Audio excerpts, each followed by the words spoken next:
Si Atalia at si Joash. 11 kabanata. Nang malaman ni Atalia na patay na ang anak niyang si Ahazaya na hari ng Huda, nagpasya siyang patayin ang lahat ng miyembro ng pamilya ng hari ng Huda. Pero iniligtas ni Jehosheba ang anak ni Ahazaya na si Joash, nang papatayin na ito, at ang iba pang mga anak ng hari. Si Jehosheba ay kapatid ni Ahazaya, at anak na babae ni Haring Jehoram.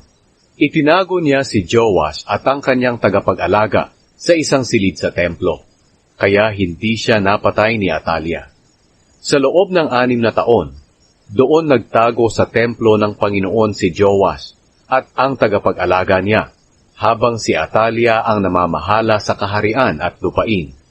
Nang 7 taon, ipinatawag ng paring si Jehoiada ang mga pinunong personal na tagapagbantay ng hari at mga gwardya ng palasyo para papuntahin sa templo ng Panginoon. Gumawa siya ng kasunduan sa kanila at sinumpaan nila ang mga ito roon sa templo ng Panginoon. Pagkatapos ipinakita sa kanila ang anak ng hari. Sinabi niya sa kanila, "Ito ang gagawin nyo, ang 3 bahagi ng mga nagbabantay kapag araw ng pamamahinga, ang magbabantay sa palasyo ng hari. Ang isa pang 3 bahagi naman ang magbabantay sa pintuan ng sur. Ang isa pang grupo ang magbabantay sa pintuan ng palasyo para tumulong sa iba pang mga gwardya na naroon. Ang 2 grupo sa inyo na hindi nagbabantay kapag araw ng pamamahinga, ang siyang magbabantay sa templo ng Panginoon para ingatan ang hari. Dapat ninyong bantayang mabuti ang hari. Dala ang inyong mga sandata. Sundan niyo siya kahit saan siya magpunta. Patayin ninyo ang sino mang lalapit sa inyo." Ginawa ng mga pinuno ang iniutos ng paring si Jehoiada. Tinipon nila ang mga tauhan nila na nagbabantay kapag araw ng pamamahinga, pati na rin ang mga hindi nagbabantay sa araw na iyon, at dinala nila kay Jehoiada. Ibinigay ni Jehoiada sa mga pinuno ang mga sibat at pananggalang na nakatago sa templo ng Panginoon, na pag-aari noon ni Haring David. Pumwesto ang mga armadong gwardya sa palibot ng templo at ng altar para protektahan ang hari.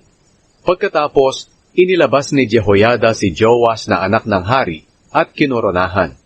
Binigyan niya ito ng kopya ng mga kautusan ng Panginoon. Idineklara siyang hari at pinahira ng langis bilang pagkilala na siya na ang hari.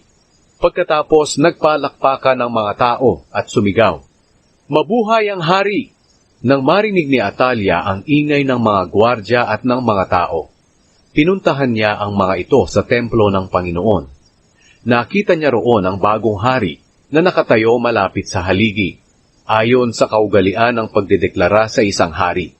Nakapalibot sa hari ang mga pinuno at mga tagapagpatunog ng trumpeta. Ang lahat ng tao ay nagsasaya at nagpapatunog ng mga trumpeta. Nang makita ito ni Atalia, pinunit niya ang kanyang damit sa sama ng loob at sumigaw, "Mga traidor! Mga traidor!" Inutusan ni Jehoiada ang mga komander ng mga sundalo, "Dalhin ninyo si Atalia sa labas. Huwag ninyo siyang patayin sa loob ng templo ng Panginoon. Patayin ang sino mang magliligtas sa kanya." Kaya dinakip nila siya at dinala sa labas ng pintuan na dinadaanan ng mga kabayong papunta sa palasyo, at doon siya pinatay. Mga pagbabagong ginawa ni Jehoiada. Pagkatapos, pinagawa ni Jehoiada ang hari at ang mga tao ng kasunduan sa Panginoon, na magiging mamamayan sila ng Panginoon. Gayon din ang ginawang kasunduan sa pagitan ng hari at ng mga tao na kanyang nasasakupan. Pumunta ang lahat ng tao sa templo ni Baal at giniba ito.